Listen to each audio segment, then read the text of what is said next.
titled Gendered Religious Spaces, Locating Challenges and Opportunities for Women in Christianity, what evidence shows us.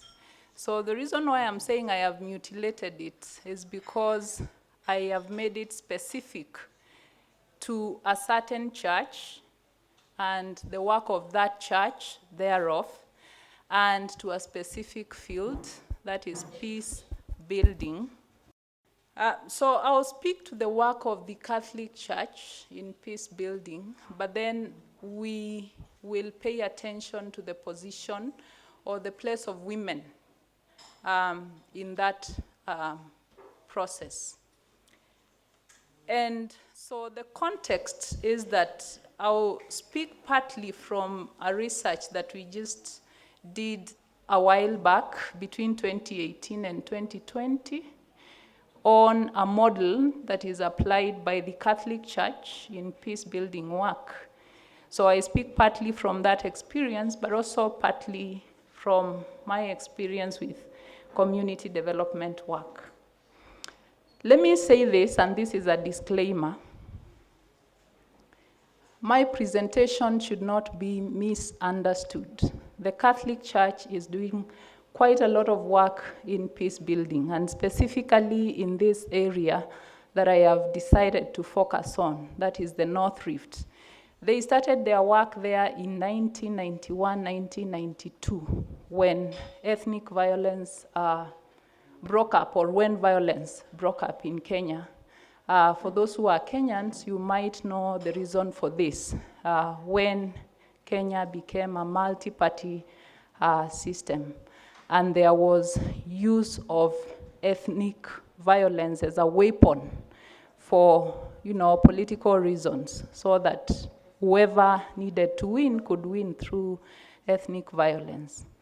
And so for that reason, violence began in different parts of the country, including the North Rift. And so the Catholic Church has done quite a lot of work. We will see the model that they have been using in this peace building work. So my presentation should not be misunderstood that the Catholic Church is not working. What I am doing in this presentation is just to pick on a few loopholes that we see, and as a way of helping us reflect from the communities and organizations where we are coming from, reflect on the models that we are using, and ask ourselves, what is the role of women in these models, and how do we position women within these models? So I pick on a few strategies just to explain how women are finding or are positioning themselves, given the challenge that we have within the gendered spaces in the church, but also the gendered spaces within culture. And very soon we will see that culture in itself is limiting to the spaces that are there within the religious environment. So this is just a case presentation of peace work, conflict and peace building. You could situate it with the work that you're doing as an individual and as communities and as organizations to see how then you could pick a few lessons, and it is for us to learn together from this presentation. So the region North Rift has quite a number of counties, and I have listed them there. There are about 6 or 7 counties. And there are 3 main conflicts within this region. The land and border conflicts. And people don't just fight about borders. There is a reason why a border conflict would arise. For instance, if there is a resource that is key within that border, and so people start fighting for that particular resource. Cattle rustling, which was culturally some kind of a sport, and people enjoyed it. But now it's become something else. In fact, as I speak currently, Turkana and West Pokot are on Kenyan news. For those who are Kenyans, you've been seeing news highlighting that people are dying every other day in that area. And also resources, as I said, that you have water, we don't have. You have pasture, we don't have, and we need that pasture. So then that becomes, a reason for people to fight. So the Catholic Church in itself is not restricted within the borders of counties. The Catholic Church, how dioceses, for those who are Catholics or Anglicans, how dioceses work. They don't work within the national boundaries. They traverse within their own jurisdictions. Their areas are not defined by those boundaries. And so for that reason, the Catholic Church, which has the headquarters in Eldoret, traverses the whole of this region, the whole of these counties. So let's narrow down to women and conflicts. Conflicts do not discriminate. Both men and women, girls and boys, children suffer the effects of conflicts. But there are special kind of experiences that women go through in times of conflicts and when, communities are fighting. And women are targeted for various reasons. They are abducted to serve as, cooks in the forest or sex slaves and so on. For sexual violence, they are impregnated for various reasons. And this mid-morning and afternoon, we were discussing this in our group. So I see this as an extension of what we were doing in our various groups. So these are some of the injustices that women suffer. But then they have a central place. Irrespective of what they go through, they have to take care of the affected. They are nursing the elderly, the injured, their raped daughters, themselves, and the community at large. Yet, when it comes to decision making and sitting around those tables where decisions are being made about peace and peacemaking processes, then women are not on those tables, or they are rarely represented in those tables. And you'll find discourse, femininities and masculinity discourse, that then affirm that kind of discrimination of women. So the church itself finds its placement within this community where there is culture of patriarchy. And so in one way or another, it is forced to operate within those confines and within those dictates of culture. And so the inequalities thereof are likely to continue irrespective of whether they are church structures or not. Because who is the church? Who is the church? The church is the community members who are coming from these structures, who are coming from these cultural backgrounds, from these patriarchal kind of setups. So whatever happens in these cultures is most likely translated and finds placement within the church environment. And for that reason, then we ask, as people who are working with women within our communities, how do we structure the models that we use for peace building, for fighting gender-based violence, for speaking to HIV and AIDS? How are those models structured? I am not sure that my colleagues at the very back will be able to see this. I have tried to make it as large as I could. This is their Mani Mashinani model of peace building. A Mani Mashinani means peace at communities' grassroots.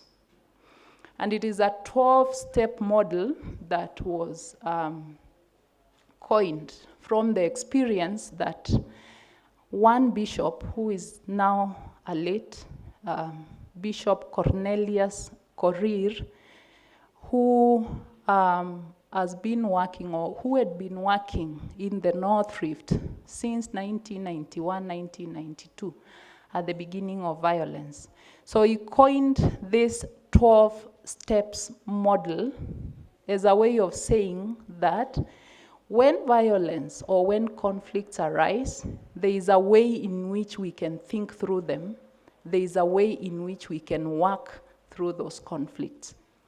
So it begins at the point when he's saying, let us look at the situation, let's do an analysis, and let's start intervening and see whether we can stop the violence in one way or another.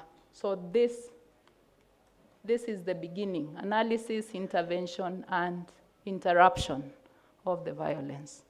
Then it moves to giving immediate support or protection, sanctuary, and relief for those who are suffering. Then once that is done, once the immediate needs are taken care of, let us now begin speaking one-on-one to understand where the problem is, and then we start resolving the problem. Then it moves on to small groups. Let's move from one elder from each community to now a smaller group from each community.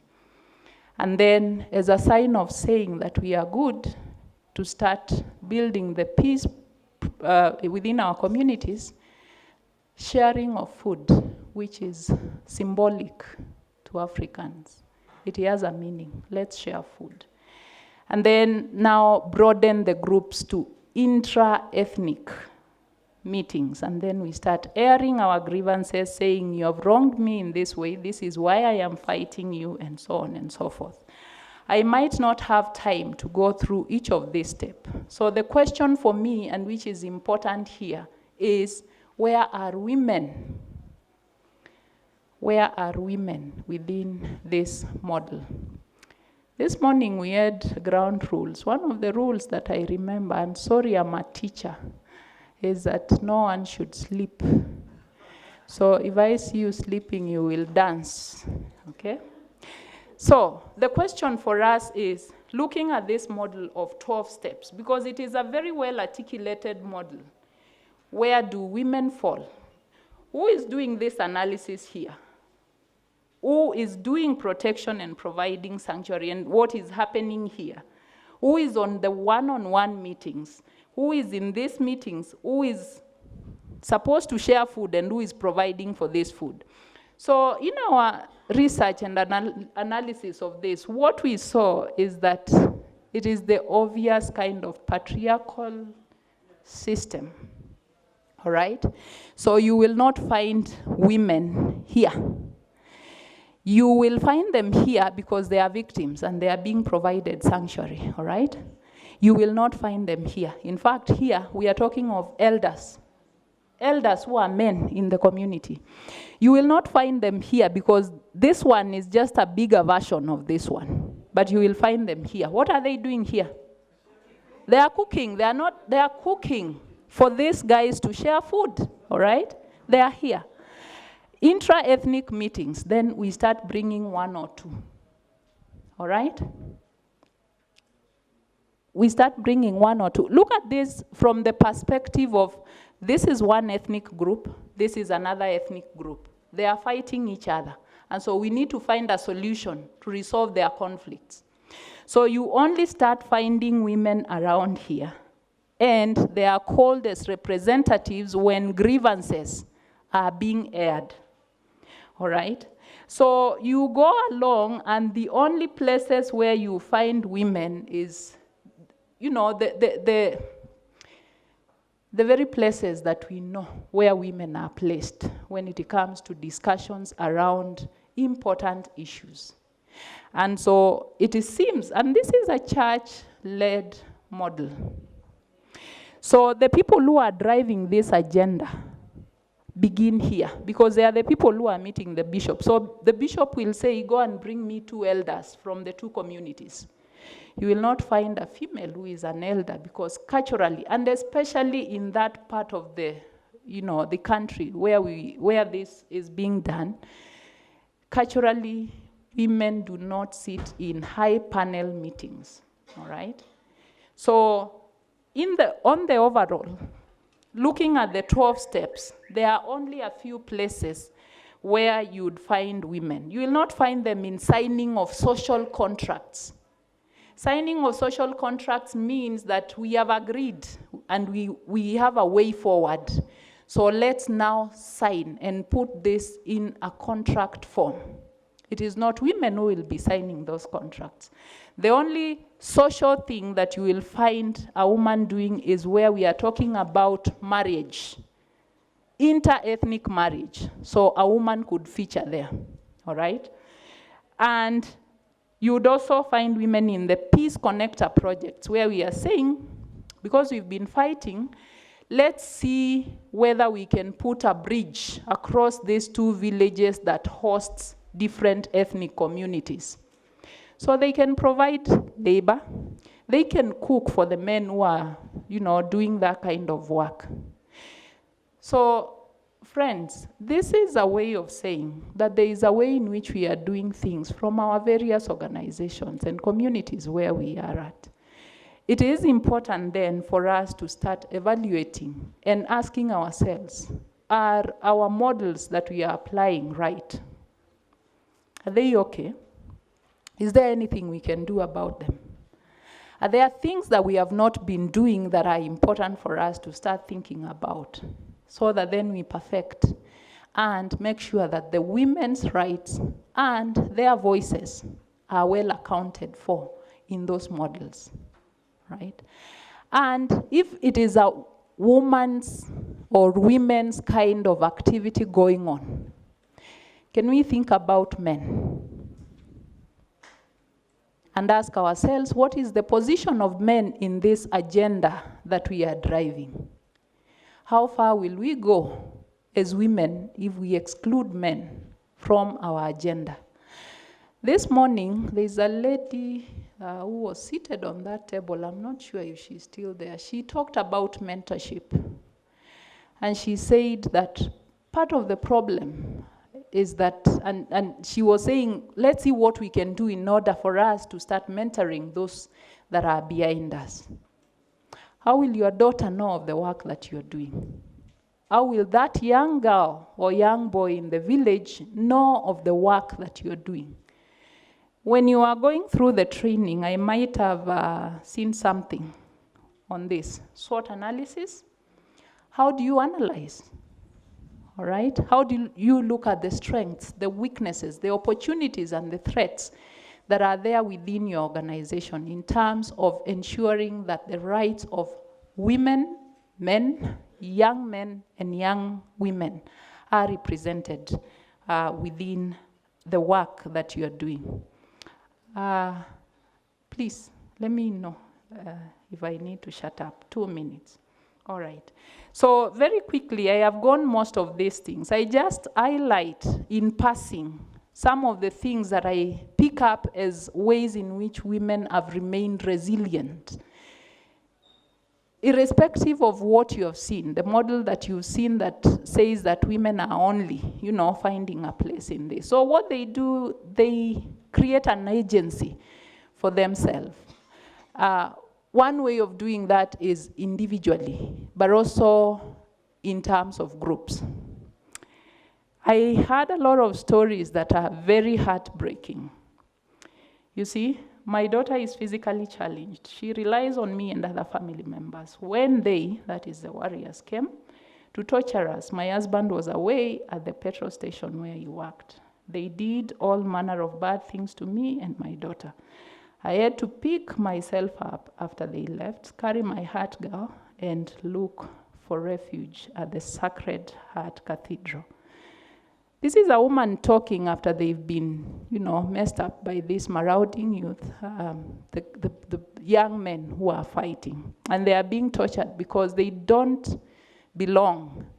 Don't belong means that they don't belong to the ethnic group within that area. So they are seen as aliens. They are seen as immigrants, for lack of a better terminology. So what does this woman do? How long will she stay at the cathedral? When she leaves there, what is she supposed to do? And this is just one story. What about those that lose their sons and their husbands? So they have to create an agency for themselves, find a way to forge forward. And one way of doing that collectively is forming groups, right? You have all these women groups and men groups in the villages. Women use these groups as stepping stones to overcome some of these challenges. I would have spoken more about that, but because of time, I'll move forward. I see women being used as sacrificial lambs. They make sacrifices for their children, their families. As I said, they are abducted by warriors to go and cook for them, to act as sex slaves. They are used as niches. Go and listen to what they are saying and bring the information back to us. And they watch their husbands die very, inhuman kind of deaths. And you hear stories of how a woman watched the husband cut into pieces, every part of his body cut as they watch, and how children suffer through the process. And you wonder whether there is energy to live afterwards. They sacrifice themselves to be raped by men instead of their daughters. A story is told of a woman who offered to join other women who had been abducted to cook for warriors in the forest during the post-election violence. In return, she negotiated with the warriors not to hurt her 13-year-old daughters, but allow her to join a friend's family. And later on, this girl was transported to her grandparents' home that was far away from this place. So these are some of the things that women have to go through. Yet, they have the energy to advocate. They have the energy to initiate peace processes. At the age of 2007, 2008, post-election violence in burnt forest, this is a place I went and we listened to this story.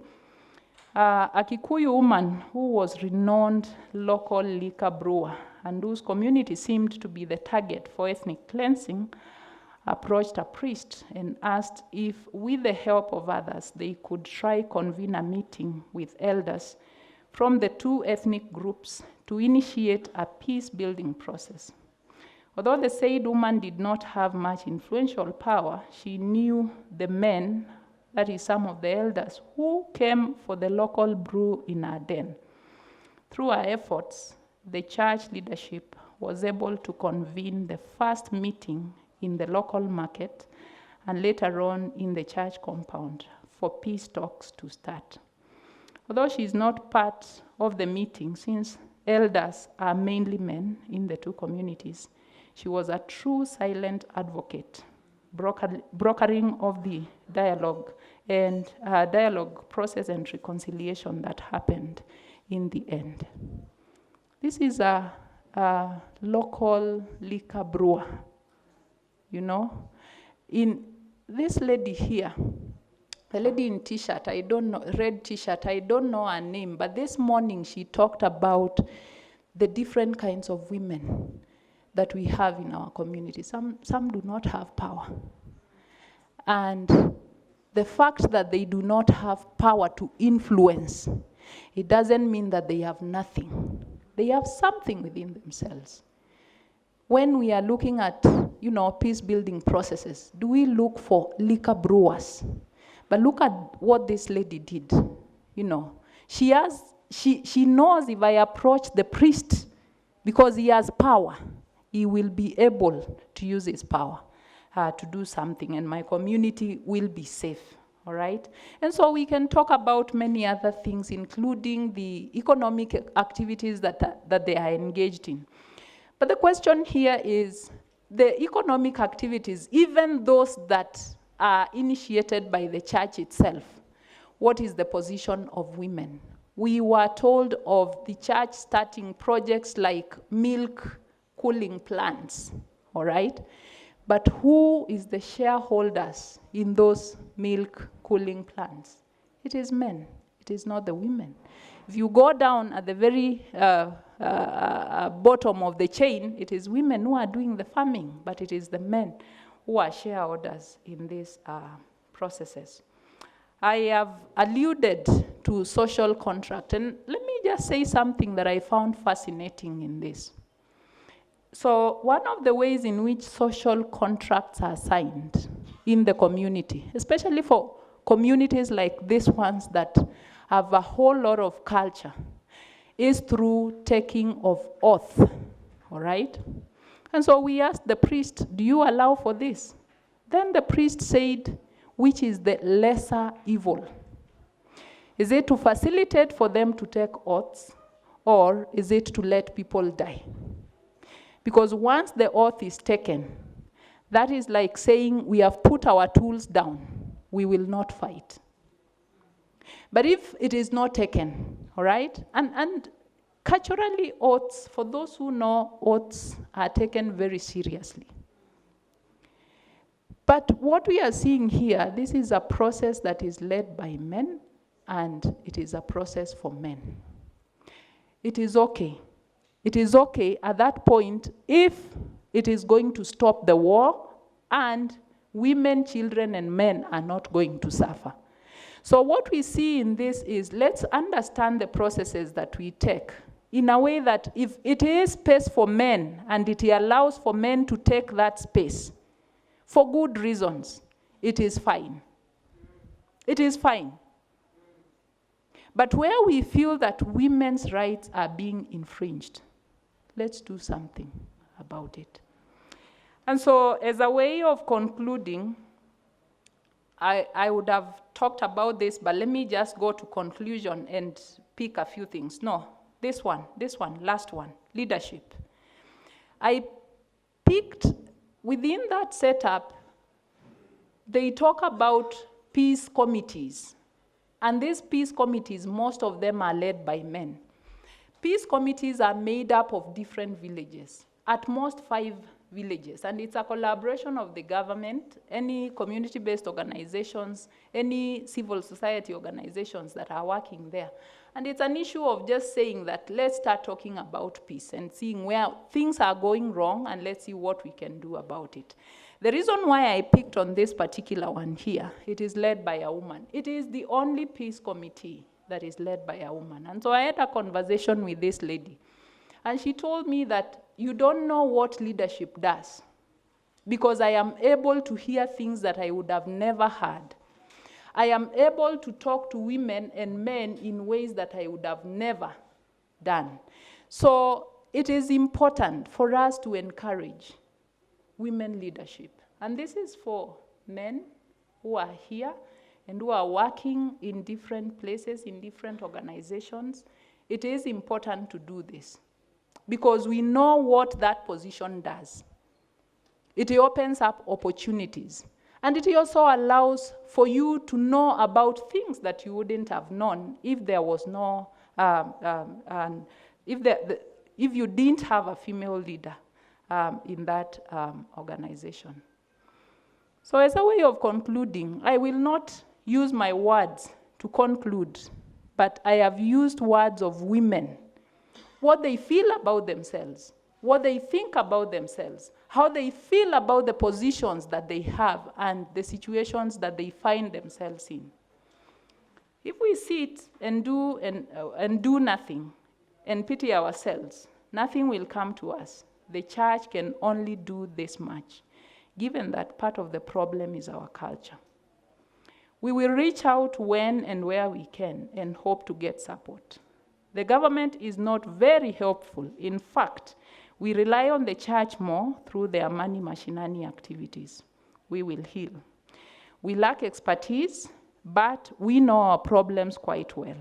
If only we could get the right, that should be right people, to partner with us, we will go far. So I hear support, expertise, partnership, equality, church, sensitive development, and peace building models. Thank you very much for listening.